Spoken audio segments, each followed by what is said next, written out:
Daghang salamat, Mark, sa imong papaila ka na ako.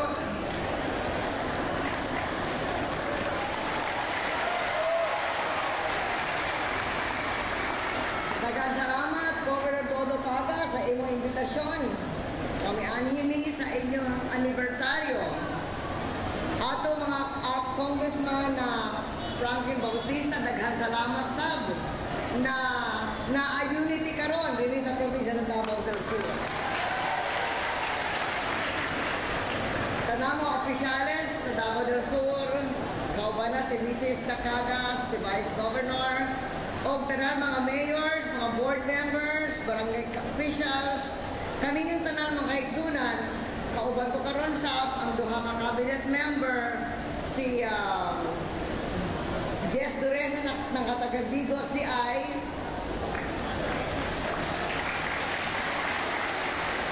o si Sarge Remonte na inyong guest sa crowning sa inyong mucha kagabi. Kaninyong tanang makaigsunan, malipayong anibersaryo sa Davao del Sur. Sa pagsulong sa anibersaryo sa probinsya, ang labing maayong panahon aron mapasalamat sa mga grasya sa tibuok tuig nga gikan sa Ginoo. Pasalamatan nato ang Ginoo kay usahay ra ang mga bagyo diri sa Davao del Sur. Kay murag ingon ni Governor Cagas, kinahanglan maadto ko sa mga laing lugar, 45 provinces ang nagasuffer karon tungod sa Typhoon Frank o tungod pa sa ferry apan ang Davao del Sur na libre nining mga aksidente.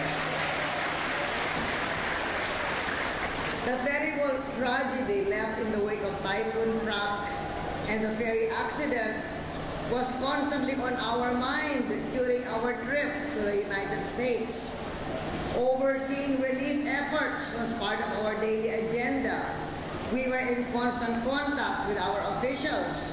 We directed our operations practically on a minute-by-minute basis hangtod karon. We have demanded a full accounting of the ferry accident. Ang Coast Guard humingi ng 15 days within which they will submit their findings. We were able to receive extensive assistance to aid in search, recovery, and relief.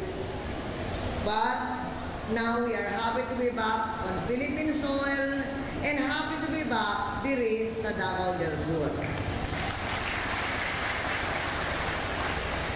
Salamat usab sa Ginoo nga daghan og mga resources ang inyong probinsya. Mga uma, kundiin, matambok ang mga tanong, maayong klima, walay bagyo, katawhan, murag sa upat nga bar top notchers, gikan sa Davao del Sur, kauban na si Governor.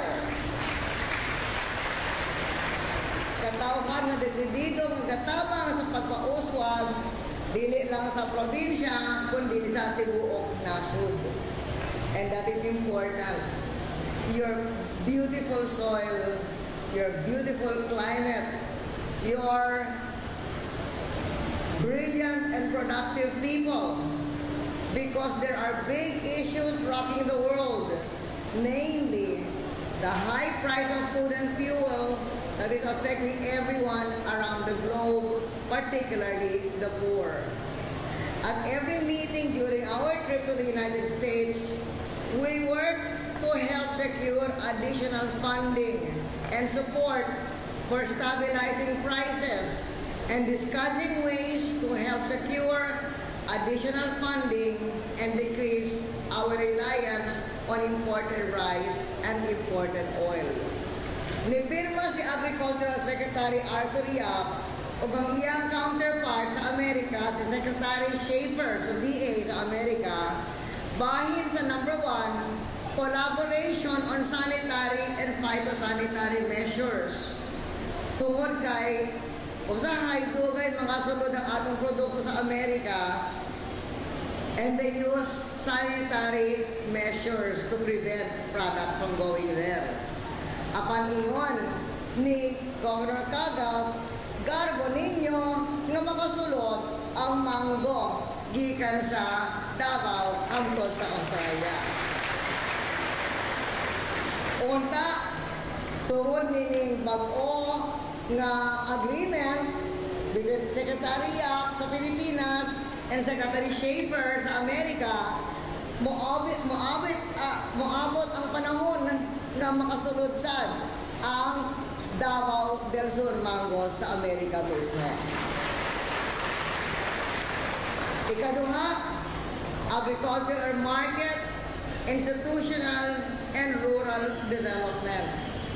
Ikatulo, biotechnology and other new technologies. O ikaupat, an improved climate between entrepreneurs of America and the Philippines for agricultural trade and investment. The trip to the United States affirmed the strong ties between our two nations and advanced important issues we have between us with the U.S., our most important strategic ally. We were able to speak with President Bush, the Speaker of their House, the Senate Majority Leader, and other officials to press for economic aid, food security, and stronger military cooperation. In this very important presidential year in the U.S., we were able to conduct far-ranging discussions with the presidential candidates, Senator McCain and Senator Obama. There is a new generation of leadership. Murag ang bagong generation diri si Mark Cagas dito sa Amerika na sa bag-o that will emerge to lead the United States. It was important for Philippine interests for us to have first-hand contact with Senators McCain and Obama to discuss U.S.-Philippine relations. We are comfortable that either of these leaders will continue the strong relation between our two countries. We met with a number of investors and business leaders in New York. We secured new commitments for job creation and investments in the Philippines. Usa sa mga negosyante, kankinsat kita nagastorya ang Target. Tingali ka mo nagkabisita sa Amerika, kailan ninyo katong Target, ang sa katitinda, isa ka importante nga store dito, retail outlet, o kining Target, naghana ang napalit nila gikan sa Pilipinas. Sama sa mga natural fiber o dried grass, mga storage yards, mga lying items of furniture and also of accessories. Labaw pa ilang gustong mapalit. Meaning produkto, mga natural fibers. Busag gusto nila na ang raw materials sa ilang mga vendors sigurado. Kaya ang mga vendors sa natural fibers, sa una pa, nakabulo ko na nga, diri sa Davao provinces, sama sa Davao del Norte, na ang mga produkto gikan sa natural grass o dried grass. Apan ang problema, wild kanong mga grass, so depende sa availability gikan sa nature. Apan kini mga tagko nga mga tienda, sama sa Target, gusto nila tagpo sab ang ilang order.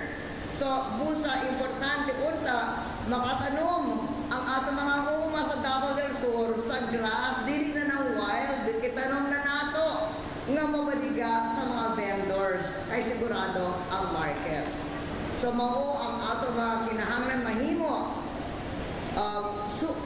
sukad sa akong pagbisita sa Amerika aron maka-share ang mga probinsya sama sa Davao del Sur sa mga resulta sa atong international relations. O aron masiguro nga pabadayon ng kalambuan, kinahanglan ang kalinaw o seguridad sa Mindanao.